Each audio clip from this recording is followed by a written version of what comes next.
Hey there, awesome day. Sharon Horne-Ellstrom here. How do we, as business owners, avoid the pitfalls of power and corruption in order to supersize and grow our business as we supersize and grow our business? Our idiom today is absolute power corrupts absolutely. And Lord Anton, a British historian, is credited with saying this, but it probably came much earlier. He wrote it first in a letter to the bishop, what was his name? Crichton. I always remember Crichton you from Nebraska. So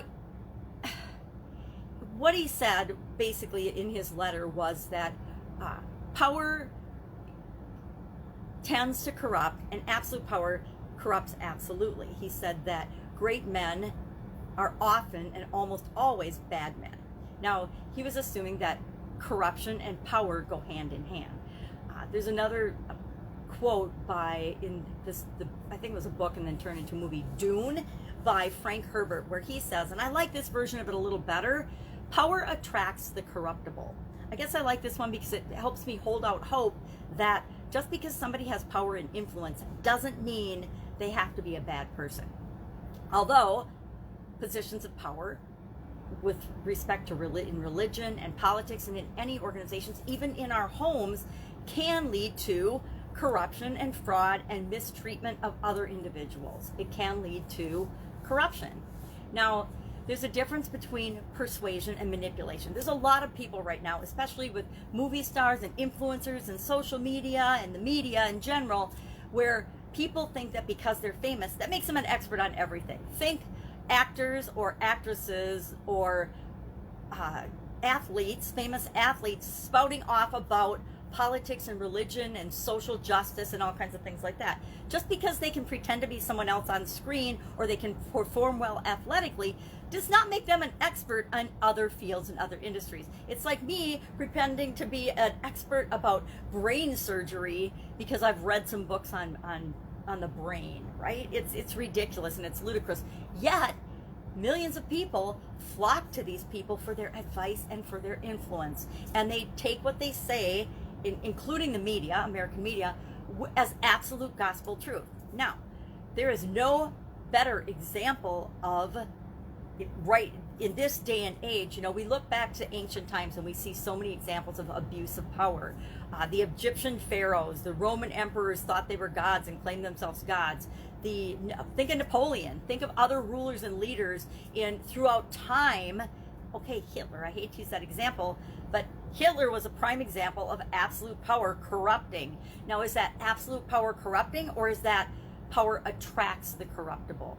And then in that example, as in America we're seeing today, there's a whole lot of crowd thinking and crowd mentality. There's been a lot of scientists that have done studies on crowd thinking and crowd mentality, and this information has been used by businesses and leaders in all walks of life to create propaganda, to manipulate. It's been used to persuade, but it's also been used to manipulate.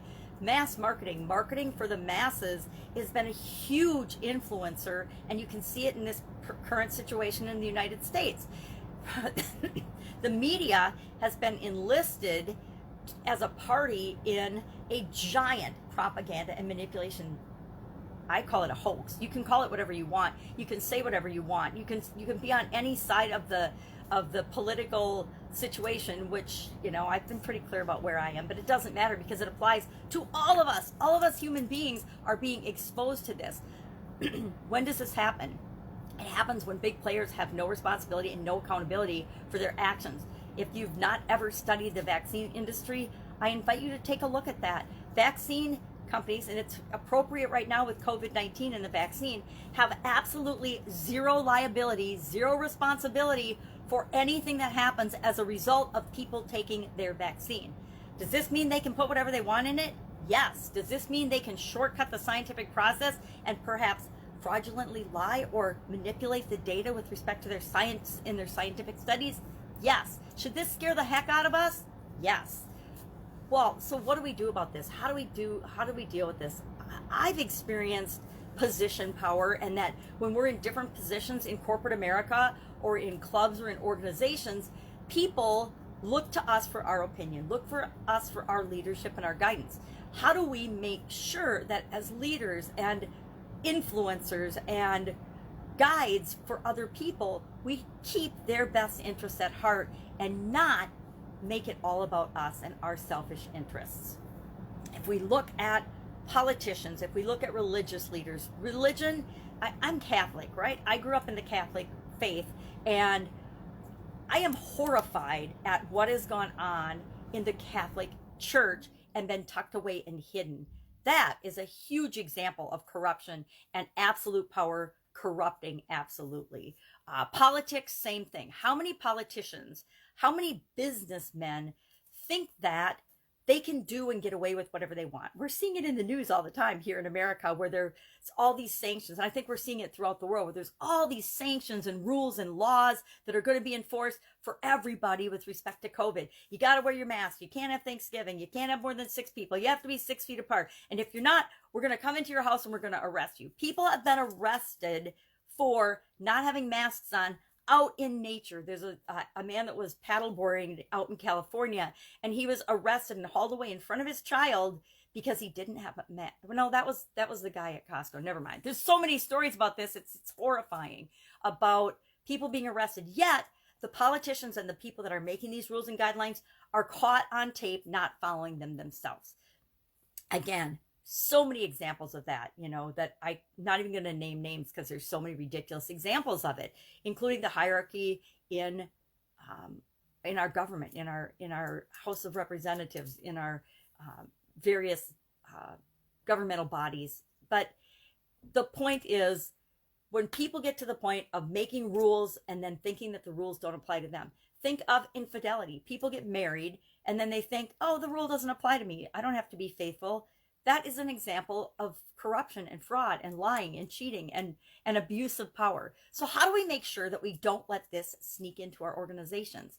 I think that entrepreneurs are the last hope for mankind. I really do, because I think people that are attracted to building their own businesses from the ground up and solving problems for people and serving other people and have a giving heart and giving spirit are the hope for humanity, in that they can create organizations that don't focus on greed and power for just a few. They look to make the world a better place. So how are you in your organization making sure that you're solving people's problems and making the world a better place? I guess that's my challenge today. I would love to hear in the comments below how you're doing that, how you're making sure that absolute power and corruption and fraud and, many of us, most of us normal people fall under the category of checks and balances, where there's all kinds of regulatory agencies keeping an eye on us and policing us and making sure we don't do anything wrong. Yet there are categories of people that seem to believe that they're above the law. I say it's time that we change that, especially here in America. But we start by changing things at home. We change things in our personal lives. We change things in the companies and the businesses and the organizations that we work for and control. And we strive to always be continually improving and make them a better place, make them a great place for all of our connections, all of our relationships, not just for us. All right, have an awesome day. I'll be with you tomorrow with another interesting idiom. What does it mean? Where does it come from? And hopefully it won't be one that I spent so much time and energy looking into, because I think that it's a little horrifying what's going on in certain areas of the world. And maybe it's been going on all the time, but living in America, I've been shielded from it and haven't really realized how much corruption and nonsense and fraud and craziness has been going on in the world. Call me naive. I'm cool with that. All right, have an awesome day. I'll be with you tomorrow.